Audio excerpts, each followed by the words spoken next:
Ya les hablé del mundo postapocalíptico de Zotique, un ciclo en donde el autor Clark Ashton Smith nos muestra un continente moribundo que está repleto de desiertos gigantescos y llenos de peligros, de las ruinas de los reinos imponentes que alguna vez crecieron en estas tierras, y que aún alojan entre sus edificaciones tanto a los melancólicos espectros de sus habitantes, como a las malignas criaturas que proliferaron gracias a la corrupción y al resurgimiento de la magia oscura y del culto a dioses olvidados y de una maldad incalculable. Pero en esta ocasión les hablaré del ciclo de Hyperborea, en el que, al contrario de Zotique, el autor nos muestra un continente ancestral que está situado en la época conocida como el Mioceno, en donde, según la ciencia, en la Tierra habitaban criaturas imponentes, como enormes y peligrosas aves del terror, extraños mamíferos gigantes y reptiles tan colosales y terribles que, en comparación, los cocodrilos actuales se antojan minúsculos e inofensivos. Y aunque, según los científicos, en esta época la humanidad aún no estaba ni siquiera en pañales, Clark Ashton Smith nos relata las historias de los hombres hiperbóreos, que eran dueños de reinos impresionantes, que tenían a su disposición alquimistas y hechiceros con poderes increíbles. No obstante, este continente no solo estaba habitado con personas o con fauna de esta era, y en la terrible cordillera montañosa conocida como las montañas Eiglofianas, se escondían un sinnúmero de criaturas inefables y de orígenes ignotos, que estaban lideradas por el terrible dios cósmico Satokwa, quien en los tiempos más remotos se perfiló como uno de los entes más venerados por los seres que habitaban la Tierra. Así que si quieres saber más acerca de este ciclo de relatos de fantasía oscura y tintes de horror cósmico, acompáñame una vez más aquí, en el Rincón de los Malditos. Antes de iniciar, quiero mandar saludos para Isaac Raúl y para Alejandro Gamarra, así como a absolutamente todos los que siguen el canal. Estos últimos meses han sido increíbles y hemos llegado en tiempo récord a los 20,000 suscriptores. Gracias por su apoyo y por sus magníficos comentarios. Ustedes hacen que esto sea posible, y no tengo manera de hacerles saber lo agradecido y contento que me siento en estos momentos. Espero que disfruten de este video, y sin más dilación, aventurémonos al grandioso mundo de Hyperborea.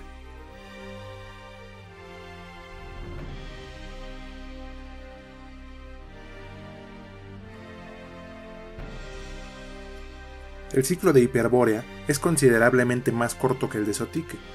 contando con solo 10 relatos y un pequeño poema introductorio, y lamentablemente, este hecho es muy perceptible. Mientras en Zotique el autor nos hablaba de muchas leyendas y de horribles anécdotas que ocurrían en muchas de las ciudades, pueblos o ruinas del último continente, en Hyperborea solo podemos conocer algunos pequeños detalles de cada localidad, y en general, la sensación que queda al terminar el ciclo es de un tremendo vacío, ya que en mi opinión, 10 relatos no son para nada suficientes, y es inevitable quedarse con ganas de más. Aún así, el autor logra enganchar al lector con lo variopinto de sus historias, en la que acompañamos a personajes que van desde vulgares ladrones con apetitos voraces de aventuras extremas, personas comunes que se encuentran con destinos horripilantes, o hechiceros y nobles que se ven forzados a explorar nuevos horizontes, en donde habitan los horrores más estremecedores. Otro elemento muy notable es que, a pesar de que Smith desarrolla varios mundos distintos en sus relatos, cada uno de ellos tiene su propio sello de identidad,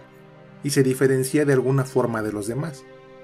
En el caso de Hyperborea, no se nos mencionan las características del lenguaje común de estas personas, pero podemos intuir que es un idioma extraño y que no se asemeja en nada a lo que conocemos en la actualidad o a lo que será en el futuro lejano de Zotique. Ahora, volviendo a las historias y leyendas que conforman este ciclo, tenemos el horrible destino del que fue presa un corrupto usurero de nombre impronunciable, quien era conocido por ser muy avaro y por ser a su vez el hombre más rico de todo Comorium. Se dice que este individuo compró en una ocasión un par de joyas de un valor incalculable, por un precio irrisorio, a un ladrón que estaba fuertemente necesitado, pero lo que el regordete usurero no sabía es que esas joyas le pertenecían a una criatura terrible que reclamó sus tesoros inmediatamente después de que sus codiciosas manos pudieran tocarlas. El hombre solo pudo ver cómo sus más recientes adquisiciones rodaban a gran velocidad por el suelo y se escabullían hasta las calles de Comorium. Corrió dando terribles zancadas y agitándose considerablemente, siendo tan grande su codicia que ni siquiera notó que había dejado atrás las casas y cabañas, y que a su alrededor ya no había rastro alguno de civilización. Se encontró a sí mismo a las afueras de una horrible cueva que parecía tener la forma de una cabeza, con dantescos colmillos de piedra afilada y una barba abundante de matorrales y maleza. Aun con el aspecto amenazante de la cueva, era tal la fiebre que sentía por haber perdido sus joyas, que se adentró casi sin miedo en el lugar, en donde después de trastabillar un poco, se encontró con lo que podría considerarse como un río de rubíes, de amatistas, de ópalos y de zafiros brillantes que lo hipnotizaron e hicieron que su avaro corazón latiera con gran velocidad,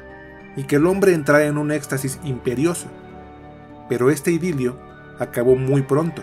ya que se había adentrado casi inconscientemente en esta brillante alberca de gemas, y poco a poco se fue hundiendo como si se tratara de arenas movedizas.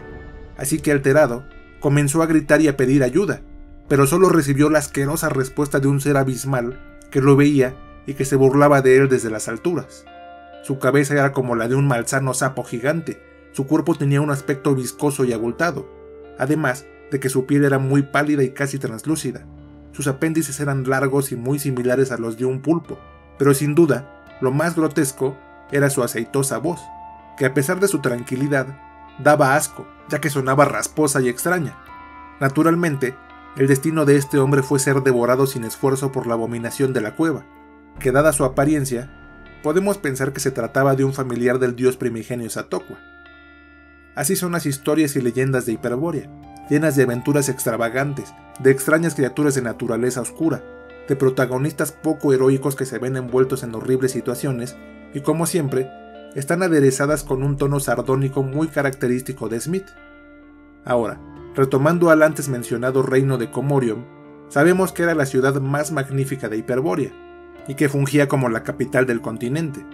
Las riquezas y opulencia de esta urbe colosal eran casi infinitas, y se dice que otros reinos como Mutulan, Lequam o la tierra austral de Tseobulpanomi le rendían grandiosos tributos. La ciudad tenía enormes edificios hechos de mármol y de granito, e incluso sus más humildes moradas eran similares a los palacios de otros lugares, denotando que la población en general gozaba de opulencia y de vastedad de riquezas. Pero Comorium no sería eterna, y una criatura conocida como la Síbila Blanca, de la que les hablaré a fondo más adelante, profetizó la caída de esta magnífica ciudad, limitándose a decir que un hado inevitable caería sobre sus firmes paredes, y que sería tan terrible que las junglas de enmarañada vegetación tomarían con sus matorrales, con sus raíces y con su maleza, los templos y edificios, dejándola en ruinas y convirtiéndola en un pueblo fantasmal al que pocos se atreverían a profundizar. Además, la Síbila Blanca lanzó otra profecía aún peor, que afectaría a todo el continente de Hiperbórea por igual. Dijo que una colosal capa de nieve, proveniente de las tierras septentrionales de Polarion, se expandiría poco a poco, y que con el paso de los años se haría tan densa que congelaría totalmente todas las ciudades conocidas. De tal modo que el destino de Hiperbórea ya estaba dado, y aunque los habitantes de estas tierras están conscientes de ello, no pueden hacer absolutamente nada para evitar este trágico destino, e incluso hay mucha gente que ni siquiera se preocupa al respecto, ya que la glaciación, a pesar de extenderse con certeza, avanzaba lentamente, y con mucha seguridad, las familias podrían vivir muchas generaciones antes de que el terrible frío del norte llegara para extinguirlos definitivamente. Ahora, pasando a donde habitan las criaturas más interesantes de este antiguo continente, tenemos a la cordillera conocida como las montañas Eiglofianas, cuyo pico más alto es el espantoso monte Burmitadret, que lleva ese nombre debido a que en sus faldas y en las cuevas menos profundas de esta montaña viven los Burmis, que son una raza antigua de humanoides semi-inteligentes. Algunos decían que eran el resultado de la cruza entre mujeres decadentes y otras criaturas extrañas procedentes de las siniestras cavernas. Otros simplemente creían que eran aborígenes subdesarrollados que habían caído en desgracia y que se habían visto forzados a vivir en las montañas. E incluso había quienes se aventuraban a decir que su origen tenía que ver con el execrable dios Satocua, pero lo cierto es que habían estado en la Tierra desde mucho tiempo antes que los humanos, y su relación con criaturas inefables era bastante estrecha. Más adentro en el monte estaba la morada de Satocua, cuyo aspecto es como el de un abominable sapo negro con un fino pelaje corto que cubre todo su cuerpo. Sus ojos son brillosos y su cabeza está llena de extrañas protuberancias. En general, se puede decir que parece la cruz entre un murciélago gigante y una rana bestial, pero esta forma no es definitiva, ya que puede cambiar su aspecto y se adapta con facilidad a las exigencias de los lugares que habita. Se sabe que llegó a la Tierra hace muchos miles de años, poco después de que el planeta fuera creado, y que antes de establecerse aquí, se encontraba en el planeta Sycranosh, que es el que conocemos actualmente como Saturno, al que arribó junto con algunos familiares, ya que estaban huyendo de su abuelo, el dios Sasuklud, quien acogió a nietos e hijos en el planeta Yugot con las oscuras intenciones de devorarlos poco a poco, debido a que el anciano dios resultó ser un terrible caníbal. En la plenitud de Hiperbórea, Satokwa era un dios conocido y respetado, pero conforme fueron pasando los años, su culto se fue deteriorando hasta que las personas le temían más que adorarlo. Aún así, todavía quedaban algunos hechiceros y criaturas salvajes que le seguían dedicando ritos y ceremonias, en el que los participantes se perfilaban siempre viendo hacia el sombrío monte. Un ejemplo de estos seguidores fue el grandioso mago Eibon, un hombre que dentro de todas sus hazañas recopiló toda la información que le fue posible acerca del continente y la plasmó en un mítico libro que solo es conocido como el libro de Eibon, pero que es codiciado y atesorado por los amantes de las enseñanzas arcanas y de los eruditos especializados en temas ocultos y en criaturas siniestras de orígenes turbios e incomprensibles. Se dice que mucho de lo escrito en este libro fue enseñado a Eibon por el mismísimo Satokwa en persona, y que incluso el dios lo ayudó a escapar al abismal planeta Sycranosh, cuando el mago fue perseguido por el séquito de Yonde, la terrible diosa Ciervo, ya que en los últimos momentos de Hiperbórea, ciertas sectas tomaron el poder religioso y penaban severamente el culto a dioses oscuros o de dudosa reputación. Ahora volviendo al monte Burmitadret, tenemos que en su interior habitan aún más grotescas criaturas, como la odiosa araña Atlaknaka, quien teje incesantemente colosales puentes de araña con el afán de crear nexos entre los inquietantes abismos que conforman las montañas eiglofianas. También está el hechicero Jaondor, quien habita en una cámara que solo contenía un sitial rodeado de 5 pilares gruesos y que se extendían tan altos que la oscuridad no permitía ver su tamaño real. A simple vista, las paredes de su morada eran lisas, pero en su interior se amalgamaban miles de rostros y cuerpos deformes que pertenecían a sus ancestros, que se arrebataban violentamente cuando percibían movimientos en sus grotescos aposentos. Más adentro se encuentra una región primitiva que está llena de especímenes etéreos e increíbles, como plantas y rocas con la misma consistencia de las nubes y algunas otras formas de vida que resultan sumamente inexplicables, ya que al ojo humano pareciera que no están definidas o que los elementos que las conforman divagan y no se conforman adecuadamente. Incluso, los seres de apariencia más tangible como extraños dinosaurios y hongos luminosos parecen ser criaturas más espirituales que plenamente físicas, y en esta misma zona, que nunca ha sido visitada por los hombres o criaturas contemporáneas, se encuentran los seres conocidos como los arquetipos, un par de entidades etéreas con contornos humanos y apariencia esférica que se jactan de haber sido algo así como los modelos para la creación de los primeros hombres, pero a su vez es notorio el asco y la decepción que sienten del resultado final, y en especial del rumbo que tomó la humanidad finalmente. Por último, en la parte más profunda del Burmitadret habita el repulsivo Abbot,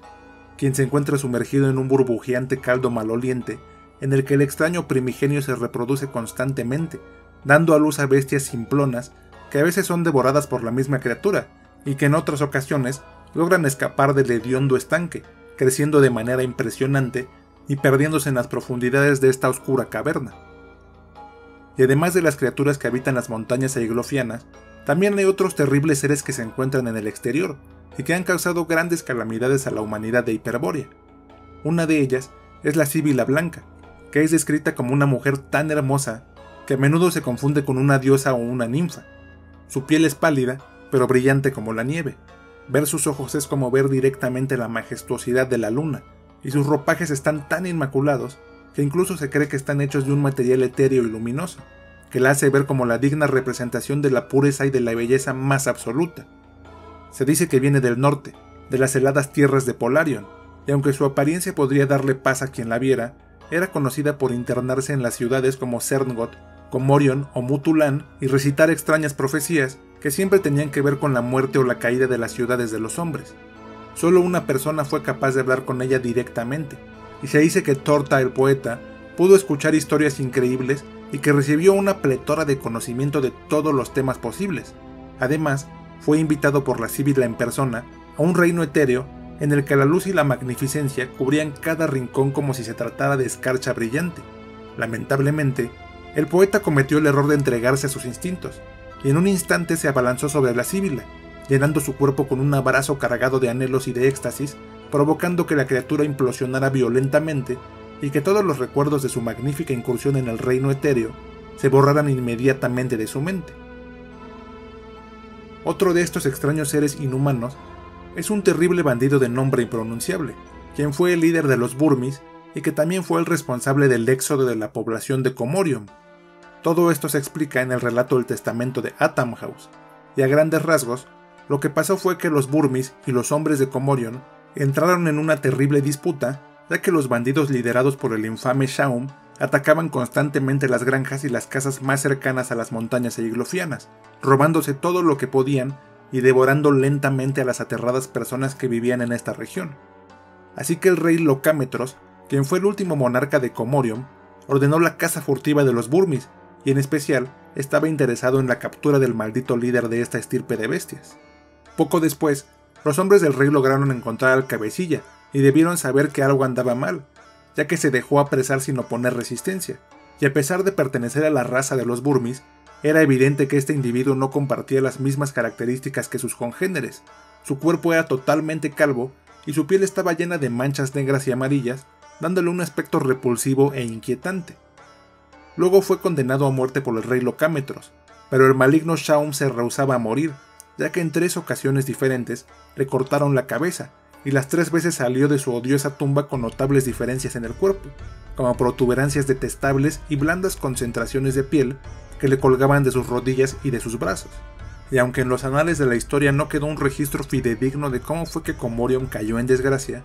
solo el abatido Atamhaus, quien fue el verdugo encargado de decapitar a Shaum, sabe que la realidad es terrible y que no se compara con las leyendas que intentaron explicar las causas del éxodo tan repentino. Según su testimonio, después de que el maligno bandido volviera a la vida por 3ª ocasión, su cuerpo estaba ya tan deforme que ahora ya no quedaban ni los más ínfimos rastros humanoides. Sus brazos se habían alargado y lo que se podría considerar como sus dedos se habían convertido en innumerables marañas como de víboras que se arremolinaban con violencia a su alrededor. Su cabeza se había hundido en su pecho y sus hombros se habían conectado formando una protuberancia cónica que parecía ser una grotesca boca. Sus piernas habían desaparecido y en su lugar ahora había un cúmulo de apéndices como aberrantes trompas de elefantes cubiertas de ventosas y que culminaban en enormes fauces babeantes. Luego, los guerreros del reino trataron de atacar a la criatura, pero esto solo causó que su tamaño incrementara de una forma inconcebible, así que inmediatamente la gente abandonó la ciudad. Hubo quien pudo llevarse algunas cosas, otros dejaron todo tal cual estaba, pero absolutamente nadie se quedó a intentar ahuyentar a la criatura, y el mismísimo rey Locámetros y sus más fieles guerreros abandonaron sin titubear la que alguna vez fue la urbe más opulenta y bella de toda Hiperbórea. Años después, movidos por las leyendas y por la avaricia, el ladrón Satán Parceiros y su socio se internaron en la jungla en busca de la abandonada ciudad de Comorium, ya que tenían la ilusión de encontrar tesoros y riquezas entre las ruinas decadentes, pero lo que hallaron este par fue a la progenie degenerada del terrible Shaum, y fueron brutalmente atacados como un sutil recordatorio de que esta región ahora pertenece a una raza extraterrestre que no es ni Burmi, ni humana, ni nada que hayamos conocido jamás. Por otro lado, tenemos al infame gusano blanco, cuyo nombre resulta imposible de pronunciar, quien fue el causante de que la glaciación comenzara de manera prematura, ya que por algún infame motivo, esta criatura despertó de un largo sueño y comenzó a surcar el continente de Hiperbórea haciendo uso de Jikilt, que era un extraño iceberg gigantesco que despedía un frío intenso capaz de congelarlo todo a su alrededor. El perverso gusano tenía una apariencia atroz y desconcertante, que podría llevar a la locura a las mentes más frágiles. Su cuerpo estaba abultado y surcado con gruesos pliegues que lo anillaban por completo. Al frente se alzaba un grotesco rostro con una enorme boca sin dientes y sin lengua, que se abría y se cerraba constantemente. Tenía un par de cuencos, pero carecía de ojos, y en su lugar, un líquido viscoso manaba lentamente de los orificios, y su voz sonaba profunda y grave, como si se tratara de la voz de una montaña o de los sonidos que haría una caverna para hablar. Y al igual que la caída de Comorium, que fue intempestiva y de la que solo algunos conocen la verdad, las ciudades de Cerngoth, Lequam, Mutulan, Ogontai y Tulask fueron víctimas del paso del gusano blanco y de su terrible glaciar demoníaco, que congeló animales, personas y edificios por igual, dejando solo un gélido desierto cubierto de escarpadas elevaciones que además parecen albergar en su interior a un iracundo demonio de hielo, que devora sin miramientos a cualquier ser vivo que se encuentre a su paso, o que ose penetrar en el reino helado en que ahora se había convertido el Septentrión. Y aunque no hay historias que marquen la extinción total de Hiperbórea, con la era del Pleistoceno recién entrada, solo era cuestión de tiempo para que todo el continente terminara congelado, y para que sus ciudades y sus leyendas quedaran enterradas por gruesas e infinitas capas de hielo. Aún así, hay una historia que ocurre varios millones de años después de la era dorada de Hiperbórea. En ella, el protagonista Peter Tregardis encuentra una piedra que, según el hombre al que se la compró, pertenecía a la época antigua del Paleógeno o del Neógeno, y que seguramente fue usada en extrañas ceremonias por algún arcaico hechicero de la ciudad de Mutulán, que a juzgar por el lugar donde se encontró esta roca, podemos intuir que se ubica muy cerca de la actual Groenlandia. Así que, fascinado por su nueva adquisición, la llevó a su hogar y ahí la estudió arduamente, repasó los pasajes del libro de Eivon y ahí encontró la leyenda de Son Mesamalek, un antiguo hechicero que efectivamente habitó Mutulán muchos años antes de que la grandiosa Comorium cayera en desgracia. Se decía que este individuo usaba la piedra para poder hacer regresiones a las vidas de sus antepasados, y de esta manera buscaba obtener conocimientos arcanos secretos.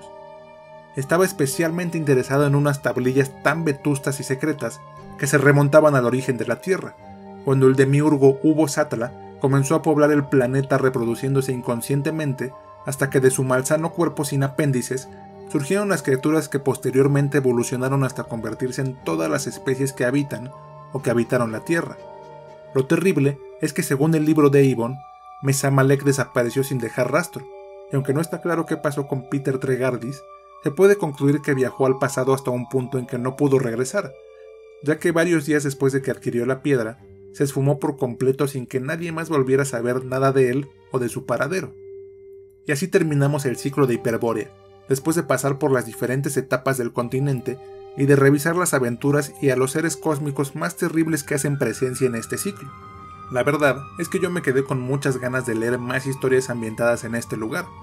de conocer a los otros dioses o seres abismales que llegaron al planeta Tierra junto con el temible Satokwa, y de visitar otros pueblos o ciudades en busca de leyendas inquietantes o de experiencias fantásticas, pero sobre todo, me hubiera encantado saber cómo fue el final para estas tierras. ¿La catástrofe fue intempestiva o les dio tiempo de escapar hacia otras partes? Si así fue, ¿dónde se resguardaron los sobrevivientes de Hiperbórea? Y otra cuestión inquietante es qué pasó con los seres que habitaban el Burmitadret. ¿Seguirán ahí, bajo las gruesas capas de hielo de Groenlandia, o lograron escapar hacia las profundidades de la Tierra? Son preguntas que no tienen respuesta, y aunque me hubiera encantado tener más información al respecto, esa sensación de escasez es lo que le da un aura de misterio y un toque especial a estas historias, como si realmente fueran solo algunos extraños fragmentos recopilados de una tierra antigua y anterior a nuestra civilización, que a pesar de sus grandes avances, no fue capaz de sobrevivir al incesante poder de la glaciación. Espero que este video los aliente a adentrarse por ustedes mismos en las fantásticas tierras de este antiguo continente, y que hayan encontrado algo útil en este contenido. Suscríbanse al canal si han disfrutado de este video. Gracias si han llegado hasta este punto, y nos vemos hasta la próxima, aquí, en el Rincón de los Malditos.